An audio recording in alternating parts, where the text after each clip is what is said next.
Hola, me gustaría recomendaros el libro ¿Dónde está el mundo bello? De Sally Rooney.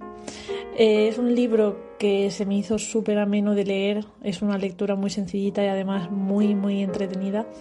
Es un libro que consigue retratar escenas de la vida cotidiana, momentos en los que cualquiera de nosotros se podría haber identificado y eso hace que la lectura te atrape desde la primera página. La protagonista es una escritora famosa, con éxito, que bueno, le faltan algunos aspectos básicos de la vida diaria que a cualquiera de nosotros nos gustaría tener. Y bueno, eso hace que aparezca en su vida pues sentimientos como la soledad o la tristeza y muestra cómo les hace frente. Yo creo que este libro se podría decir que trata de relaciones humanas, que es algo bastante común en Sally Rooney, por lo que yo veo. Me leí también Gente Normal y la verdad que me gustó mucho también. Me lo leí creo que en 2 o 3 días porque me encantó. Así que bueno, eh, os invito a echarle un vistazo porque realmente vale la pena y ha acabado siendo uno de mis libros favoritos de este último año.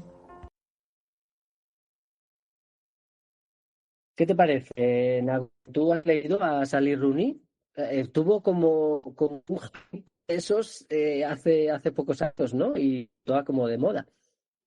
Sí, he tenido el gusto de haber leído, creo que, bueno, todas sus novelas, menos la última, si no recuerdo mal, y la verdad que me encanta, y Conversaciones entre amigos y gente normal son dos libros que recomiendo muchísimo. Vale, pues entonces genial. Recomendamos entonces a Sally Rooney, tú y yo. Sí. Em, bueno, pues estamos aquí para presentar tu libro, ¿no? Y nos vas a hablar en lo que habita en los sueños, que lo publica a Destino. Y, y te llamas, pues, Nagore Suárez, que no lo habíamos dicho. Pero antes, Nagore, antes, si parece, es que me gusta encadenar cosas, lo vas a ver. Te voy a hacer una pregunta que en realidad no te la dio, sino que la dejó grabada el invitado anterior, que fue en realidad el último invitado de la temporada anterior, Lluc Oliveras, que nos prestaba su novela El faro de las Ramblas. Y dejó grabada esta pregunta para ti.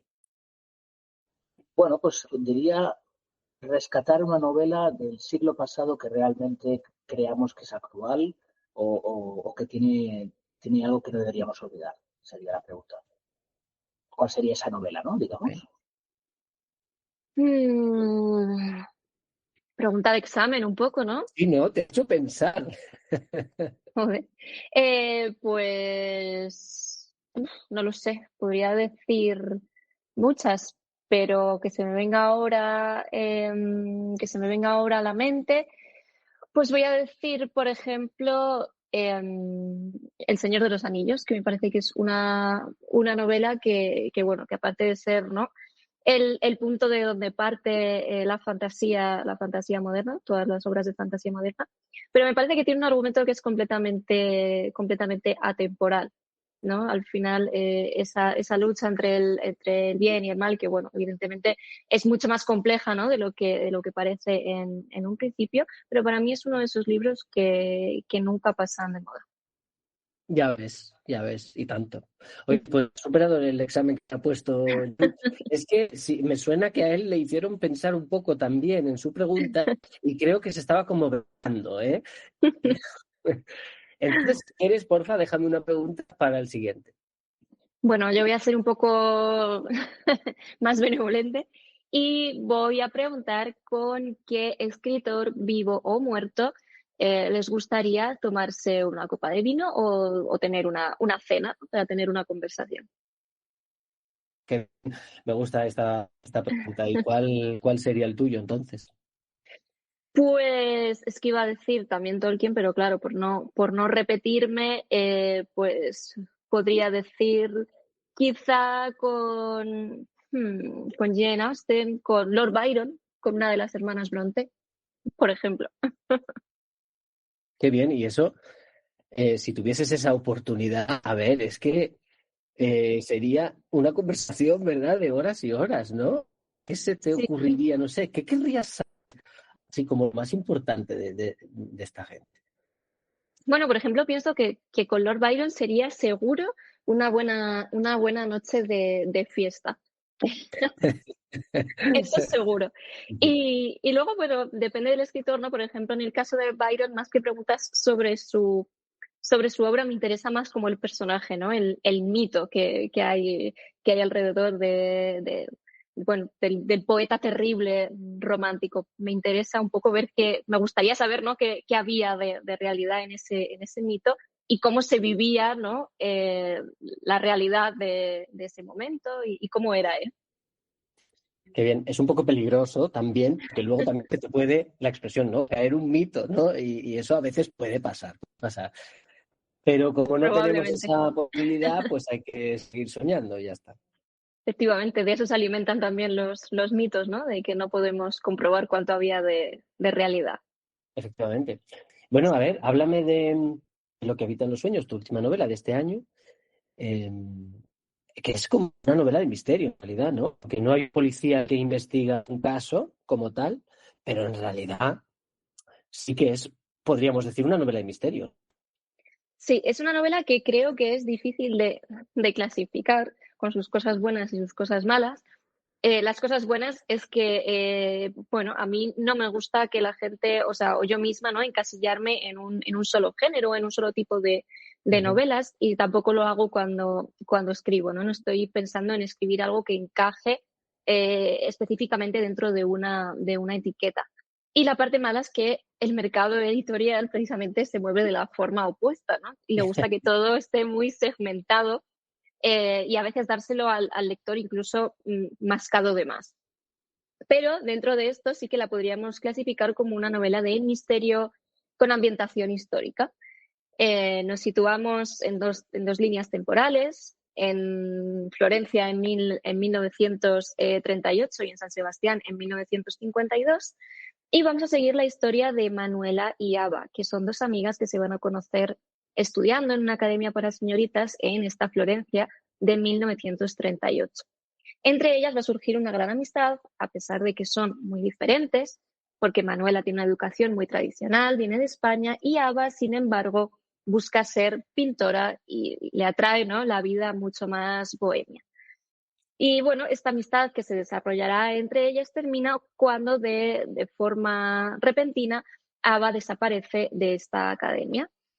Años más tarde, en el San Sebastián de 1952, cuando Manuela acude a la inauguración de una villa en la ciudad, se encuentra de forma casual con el último cuadro que Ava pintó, colgado en la pared de esta villa.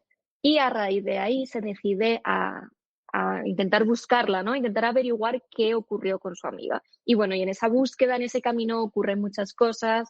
Hay una pequeña librería y un librero muy especial. Está el compañero de aventuras de Manuela, que va a ser su mejor amigo Pedrito. Está esta villa donde ha aparecido el cuadro, que es Villa Ayur. Hay espiritismo, hay ocultismo, hay amor, hay muchos elementos.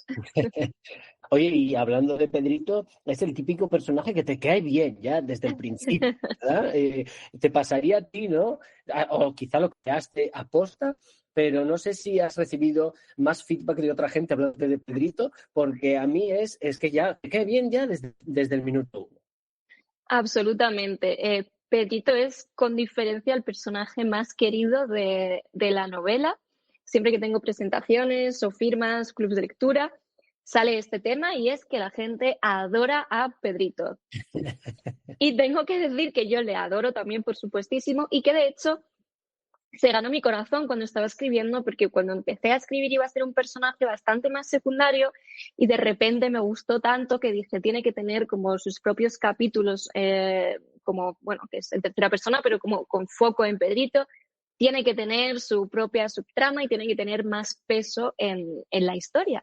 Y entonces fue ganando protagonismo de esta forma, porque yo sentía que si bien el personaje de Manuela y el personaje de Ava, aunque son muy distintas entre ellas, son personajes que tienen una carga emocional bastante fuerte, y una trama, ¿no?, más intensa. Pedrito de repente era ese contrapunto, esa parte amable que también quería que tuviera la novela, y la verdad que ha funcionado muy bien porque todo el mundo le adora. Oye, y hablando de personajes, a ver, entonces, Ava es artista y la pintas precisamente con una sensibilidad muy especial, ¿no? Y es que tenía que ser así, ¿no, Nagore? Si es artista, y los artistas como que tienen una sensibilidad especial, ¿no? Sí, supongo que sí. A eso te podría responder mejor algún artista probablemente. Pero en el caso de Ava, al final quería que fuera eh, un reflejo de las mujeres de artistas de la época, especialmente de la corriente del surrealismo. Para crear el personaje de Ava me inspiré en personajes reales como Leonora Carrington o Remedios Varo, y quería que fuera un personaje muy sensible y de alguna forma eso juega en su contra porque también es un personaje que está como maltratado, ¿no?, por la época, por los hombres que aparecen también en su vida, por las circunstancias, pero que para mí es un personaje muy, muy especial y que al final no quería que fuera el reflejo de las mujeres del surrealismo. Mm. Y además, bueno, es que a Ava le pasan muchas cosas y también a otra gente, ¿no? Se las hace pasar canutas, ¿no?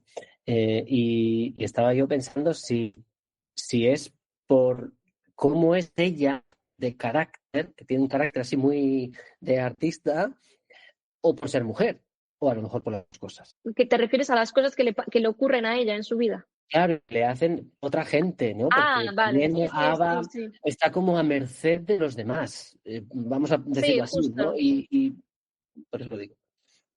Sí, al final, cuando me dice la gente, los lectores o las lectoras me dicen en las presentaciones o en los clubes de lectura, sobre todo los clubes de lectura, ¿no?, que es donde se tiene más oportunidad de destripar la novela, y me comentan, dicen, Dios mío, es que a Ava le ocurren muchas cosas en su vida.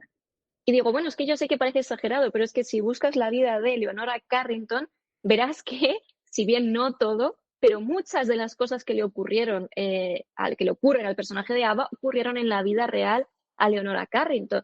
En aquel momento, ser mujer no era fácil y en este caso Ava, aparte, se desmarca de lo que su familia ha pensado, quiere para ella, ¿no? Se desmarca completamente, quiere seguir un camino que no han trazado para ella y se encuentra con muchísimos obstáculos en el camino. Claro. Bueno, y hablando me estás contando en quién te inspiraste para crear a Ava y me interesa, por ejemplo, a ver, por ejemplo, el hermano de Manuela, vamos a decirlo, uno de los malos de la historia, ¿no? No sé si te has también inspirado en alguien que podamos conocer. Hernán. Bueno, Hernán no está inspirado en ningún personaje real en concreto, pero sí que es el reflejo de un tipo de hombre en un momento muy determinado de España. Estamos en 1952 y Hernán es el reflejo de este hombre, ¿no?, de la nueva España del franquismo, que surge después, ¿no?, de la guerra civil. Entonces, tampoco considero, cuando también sale este tema, tampoco considero que Hernán, no diría que sea un personaje malo como tal, igual que sí que hay otros personajes en la novela, ¿no? No voy a desvelar, pero que sí considero que son malos. Pero en el caso de Hernán, considero que es un hombre que tiene una moral y unos valores que le han inculcado en ese momento, en esa época, y que responde al final de la única forma en la que sabe hacerlo, ¿no? Ok. Eso también creo que hay que tenerlo en cuenta y no considero eso que sea como un personaje maligno, ¿no? Creo que es un personaje pues acorde a ese momento y a esas circunstancias, por desgracia. Claro, como una víctima, ¿no? De las circunstancias, quizá, ¿no? No, tampoco diría víctima, diría producto más bien. Ok, ok, vale. Y también, a ver, desde la perspectiva de que la historia es ficticia, esta historia, pero obviamente está basada, está ambientado, pues como dices, ¿no? En los años 50 en España, ¿no? Que son unos tiempos así como un poco convulsos y lo estamos mirando desde la perspectiva pues, del tiempo, desde el siglo XXI. A lo mejor Manuela tendría otra opinión, quizá, ¿no? Pero sí, efectivamente, si lo piensas, Nagore, claro. Al igual que también lo es Manuela. Al final, Manuela, por mucho que sea un personaje que intenta rebelarse un poco contra lo establecido, contra lo que se espera de ella, ha estado educada siempre en la complacencia. Entonces es un personaje que tiene muchas contradicciones, porque al final está educada para ser de una forma, todo su círculo social se comporta de esta forma y se espera de ella que haga lo mismo. Entonces romper de repente la tendencia no es fácil. Además, este libro es un poco una postal de la alta sociedad de la época, ¿no? En la que hay que comportarse pues de determinada manera, ¿no? Donde las apariencias son lo que quizá más que otra cosa, ¿no? Y quizá por eso. Sí, completamente. Al final no son personajes que se comportan o se comportarían como lo haríamos a día de hoy en 2025. Y es lógico, ¿no? Esto forma parte de la ambientación de la novela. ¿Y cómo lo has hecho? A ver, a presentarnos esta ambientación de San Sebastián en los años 50. Pues la parte de documentación, que a mí me encanta y la voy normalmente alternando con la fase de escritura, porque me surgen muchas dudas una vez empiezo a escribir. Entonces, aunque hay muchas cuestiones previas que trato antes, pero después, pues al final el proceso de documentación se alarga durante todo el proceso de escritura también. Y siempre que puedo, me encanta viajar a los escenarios de la novela.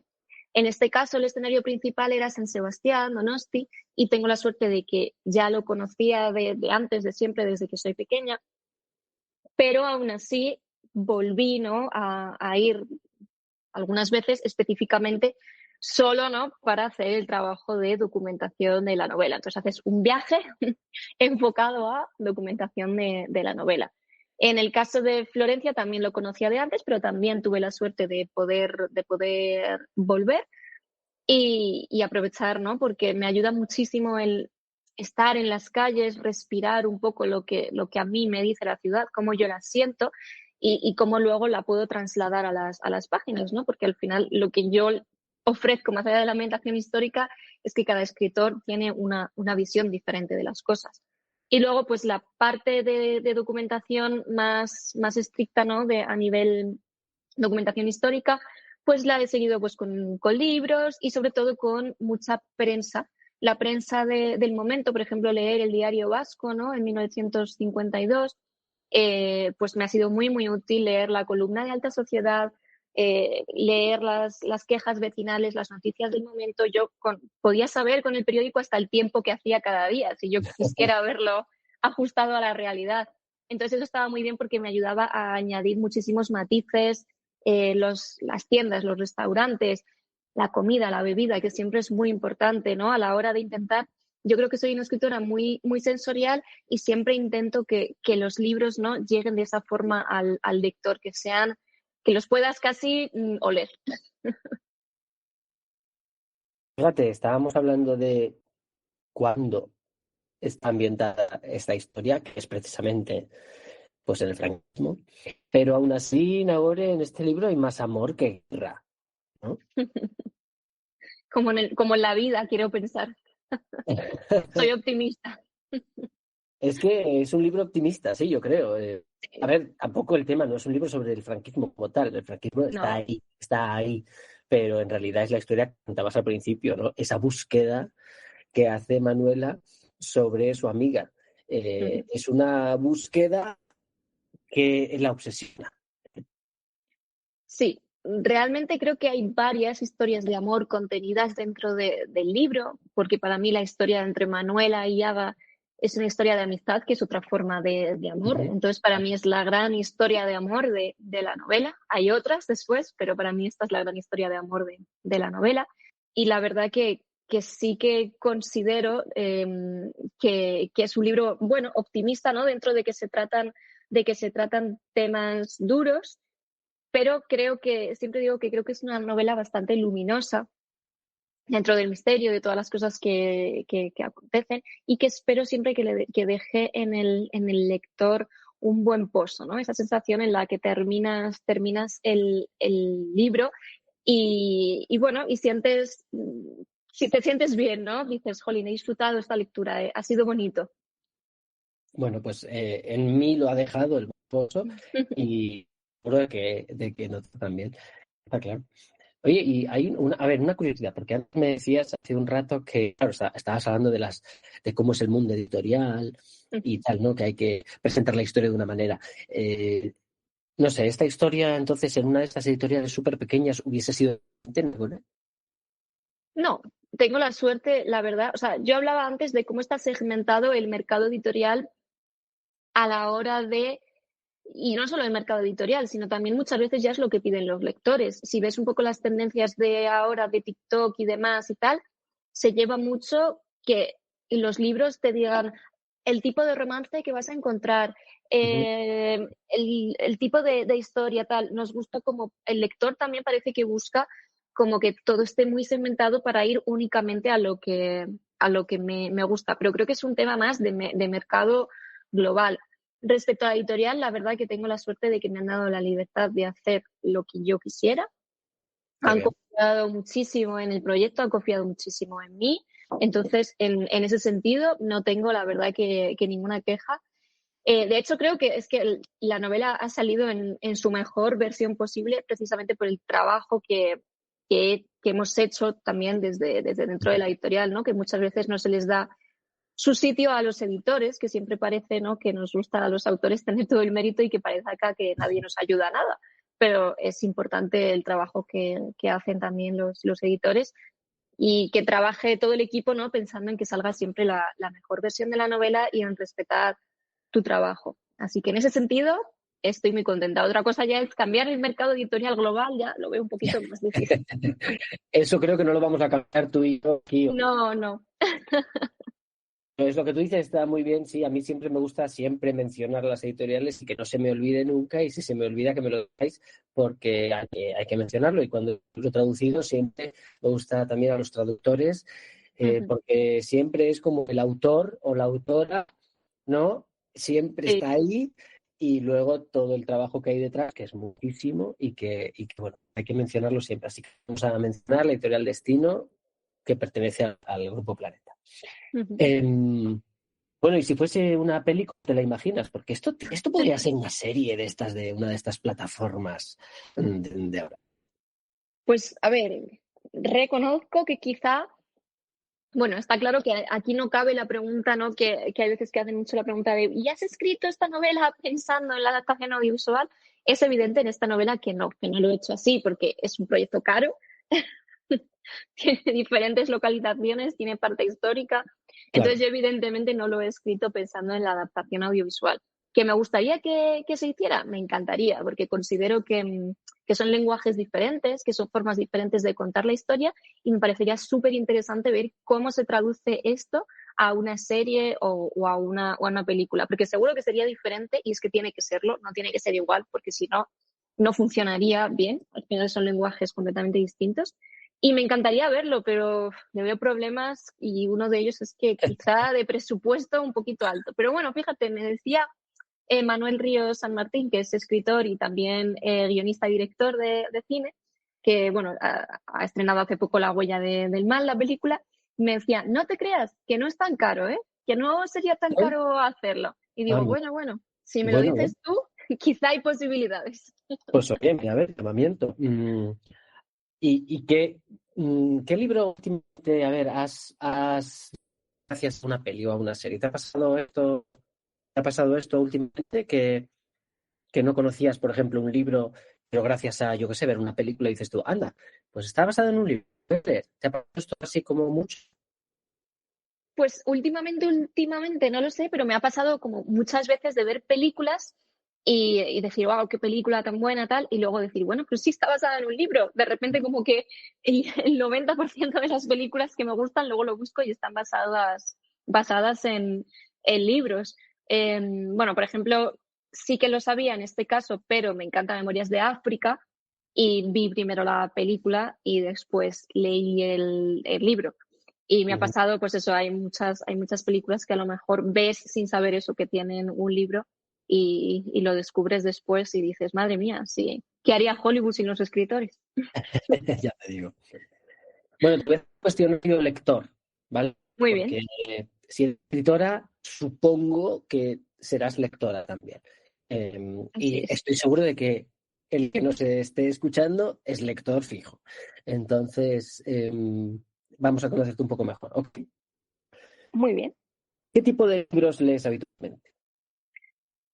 De todo tipo, pero lo que más, novela, generalmente. Novela de todo tipo de géneros, pero novela. Vale.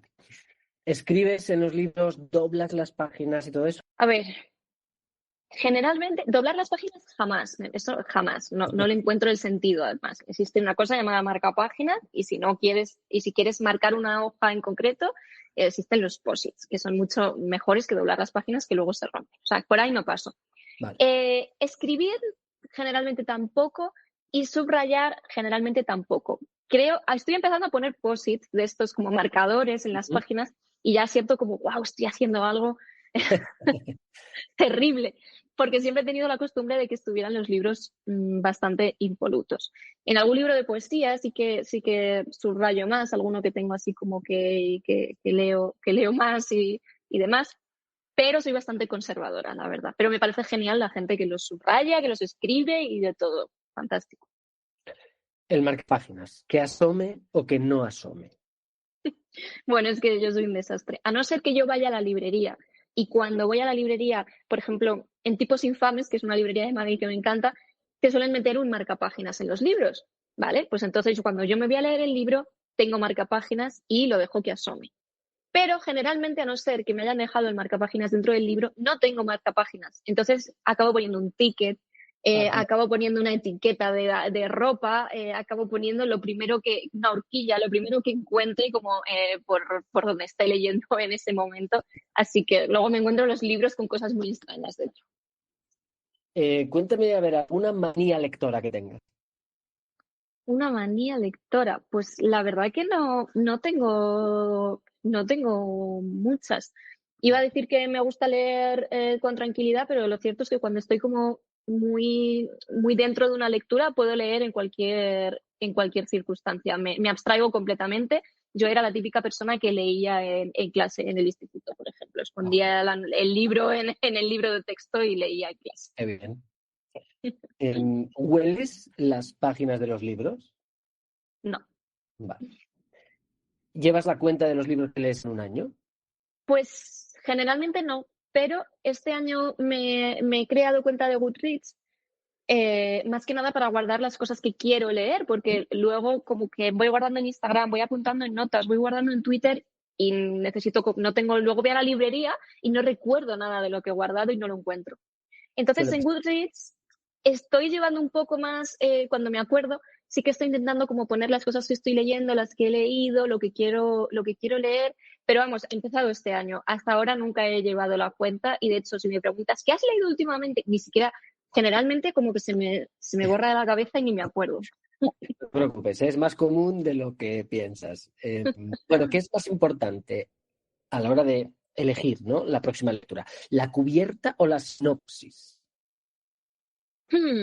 Pues te diría que generalmente la sinopsis, pero hay libros que evidentemente te llama muchísimo la atención la cubierta y vas a ellos. Luego, es verdad que si la sinopsis de lo que va no me interesa, pues generalmente no lo suelo coger. Y al revés, hay libros que tienen una sinopsis y que sé que me lo voy a comprar igualmente y digo, qué portada más fea, ya podía ser un poquito más bonita. Momento de confesión. ¿Te prestaron alguna vez algún libro que no devolviste? Pues sí, 100%. El puf ese son muchos, ¿o qué? A ver, puntualizo. Personas como tal que me hayan prestado libros y que no haya devuelto, yo creo que tengo alguno de alguna amiga, y yo también he prestado y no me han devuelto, pero nada puntual, tendré uno o dos. Pero tengo un problema con los libros de las bibliotecas y por eso hace más de 10 años que si voy a la biblioteca solo consulto allí, porque sé que si me llevo el libro se me pasa la fecha y entonces he tenido libros en mi casa, como más de 10 años de la biblioteca, y tengo alguno por ahí, de hecho, porque cuando se me pasa mucho la fecha me daba vergüenza ir a devolverlos y entonces ya me lo quedé. Entonces he decidido que por el bien de las bibliotecas públicas lo mejor es que yo no me haga carné y que solo consulte en sala. Eso, mejor quédate en casa, que si no saltan las alarmas. Sí. ¿Y cuántos libros hay en tu estantería que aún no has leído? Es decir, ¿eres de Uf, las que van acumulando? Sí, ¿no? sí. Entre los libros que yo compro, que cada vez que entro a una librería siento la necesidad absoluta de comprar por lo menos un libro. Entre los libros que me llegan también, que me llegan muchos libros, tanto de compañeros como, bueno, pues de editoriales que te hacen envíos. Entre las cosas que leo por documentación es una pila, bueno, es que no es ni una pila, es una estantería entera completamente de libros sin leer. Y aún así sigo comprando. Si voy mañana a una librería, pues me compraré otro par y estaré contentísima de habérmelos comprado. ¿Tu momento favorito del día para... Por la noche. Me gusta bastante leer antes de irme a dormir, ese rato de lectura. Intento mantenerlo todos los días porque el tema del móvil, que bueno, esto creo que es un tema general, no sé si a ti te pasa, pero yo siento que me está afectando mucho la capacidad de concentración. Y entonces intento por lo menos todos los días antes de irme a dormir mantener la hora de lectura y concentrarme, ¿no? en solo leer y dejar el teléfono a un lado. Pues sí, eso dicen, que la pantalla justo antes de irse a dormir no es lo mejor del mundo. Sí. Eh, Así que... Bueno, ¿y abandonas los libros que empiezas y no te están gustando mucho o eres de los que no, si lo empezaste lo tienes que terminar? Hay Pues a dos ver, opciones, ¿eh? hay tema, hay tema. Mm, Generalmente intento seguir la lectura porque no me gusta dejar las cosas como sin terminar, porque entonces siento ahí como digo, ay, lo he dejado ahí a medias, que mal, que vaga, que no le he dado la oportunidad entera. Entonces yo intento, ¿no? Leerlo completo, pero la realidad es que abandono bastantes lecturas. Algunas incluso porque me pongo a leer otra cosa y como que me salgo de esa lectura y entonces ya es como cuando estrenan la nueva temporada de una serie y no te acuerdas de la anterior, pues un poco así, hay lecturas que he dejado en medio porque voy leyendo como muchas cosas a la vez y me distraigo. Entonces, un poco de cada, pero últimamente soy más de abandonar. Este verano dejé una, por ejemplo, que ya le di muchas oportunidades, pero me estaba generando un bloqueo lector y dije, mira, pues esto tampoco, oye, no todas las lecturas son para todo el mundo y no Está pasa claro, nada.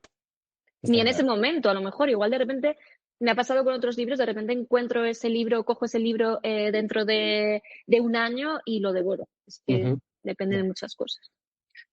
Bueno, ya la última en realidad, no sé si hacértela por Amazon, ya está contestada, y sería si te gusta visitar la librería o la biblioteca, pero bueno, como está tu foto en todas las bibliotecas del país, pues la librería, entiendo, ¿eh? A ver, me gusta ir a la biblioteca, pero es cierto que eso, consulto en sala, generalmente. Yo me saco allí mi pila de los libros que necesito y los consulto, y los consulto allí. No me ha vuelto a pasar lo de no devolver libros de la biblioteca desde que estaba en la universidad. O sea, que considero que estoy haciéndolo bien. Bien, bien. Seguro que te queda poco de multa ya, entonces. Sí. Bueno, pues a ver, Nagore, estamos en Radio Viajera, así que te voy a preguntar un poco sobre los que nos gustan aquí también, ¿vale? Cuéntame cuál es tu destino favorito de aquellos que ya has estado, ¿eh? Pues de los que he estado, creo que mi destino preferido probablemente sería Italia. Me encanta Italia. He ido a diferentes partes. He estado en Sicilia, he estado en Nápoles, he estado en Florencia, en Roma, en Milán. Y me fascina en general Italia. Y en concreto Florencia, que por algo aparece en la novela, es una de mis ciudades preferidas del mundo. Y otro destino de los que he estado que me apasiona y que tengo muchas ganas de volver es Egipto. Me encanta desde que era pequeña, a mí me gustaba mucho la civilización del Egipto antiguo. También es que yo estudié 2 años de arqueología en la Complutense y entonces, pues evidentemente, ¿no? Me parece fascinante y tengo muchas ganas de volver. ¿Y el de tus sueños cuál sería? El de mis sueños, pues la verdad es que yo creo que lo cumplí un poco ya con Egipto, que siempre había sido mi destino como soñado, pero sí que es cierto que me encantaría, por ejemplo, ir a la isla de Pascua a ver los Moais, y me gustaría mucho también, tengo ganas de ir a ver Machu Picchu. O sea, tengo varios, pero como que yo creo que mi destino soñado era Egipto y lo he cumplido. ¿Y una decepción? ¿Perdón? ¿Una? Una decepción que tenías a lo mejor expectativas, fuiste y dices Mm. tú, ay, hombre. Pues me pasa siempre con los sitios que de repente que son más turísticos de lo que parece, ¿no? Ajá.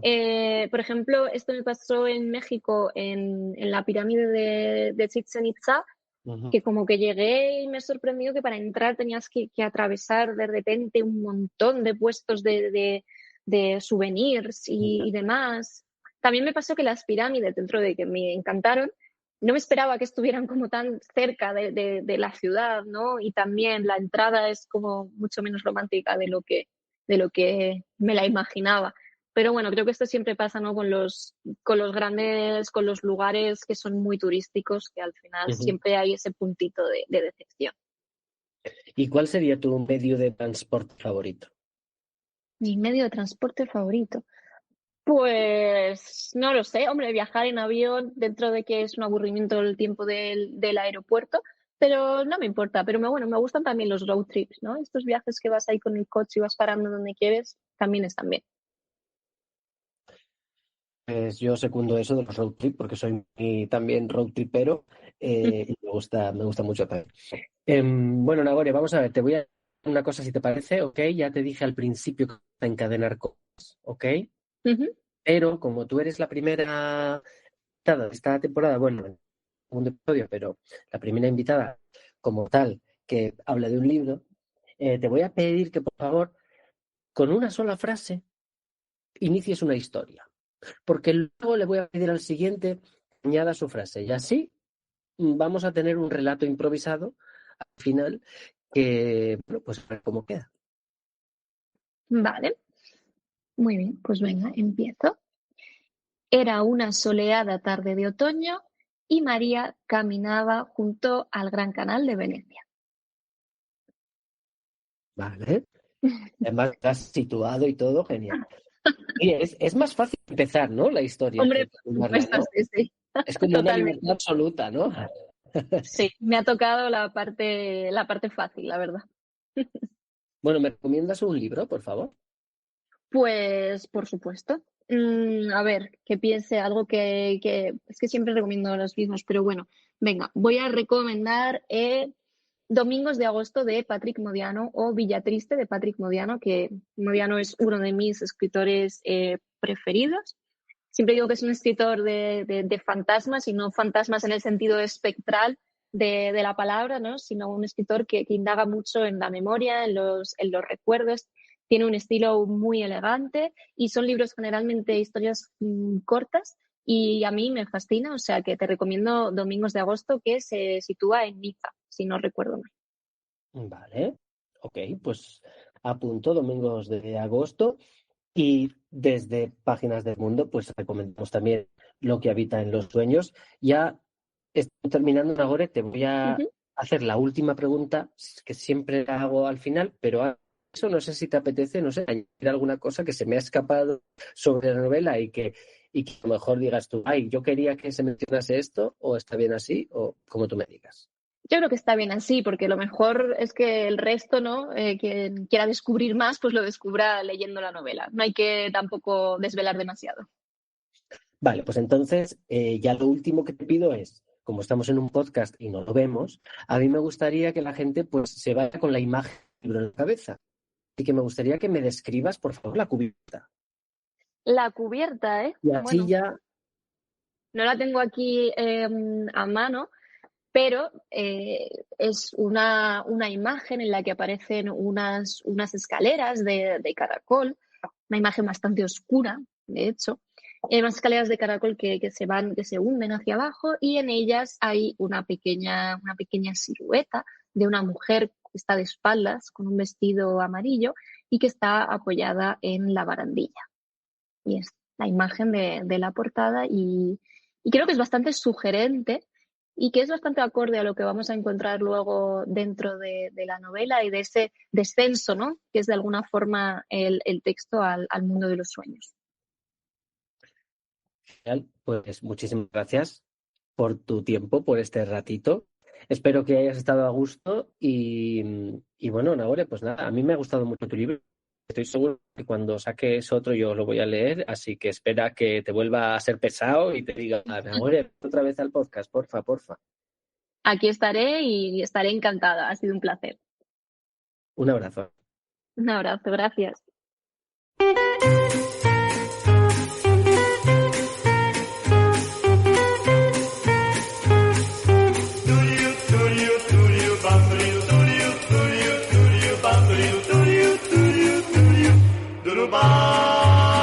Yo sé que tú quisieras, como si fuera ayer, poder tener contigo de nuevo mi querer. Las horas y los días conmigo pasarán, así el cariño mismo mucho amor nos dará. Es el recuerdo de nuestro gran amor, es el delirio que no puedo olvidar. Yo sé que tú quisieras, labios apretas, así muy juntos siempre, hasta la eternidad.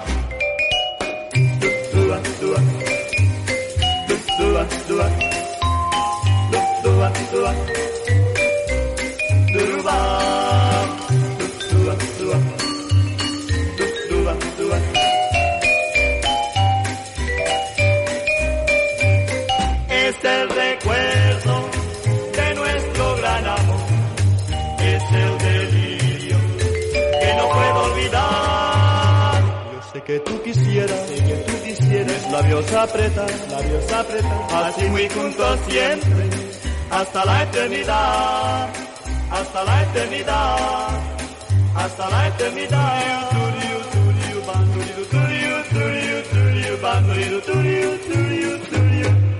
Bye.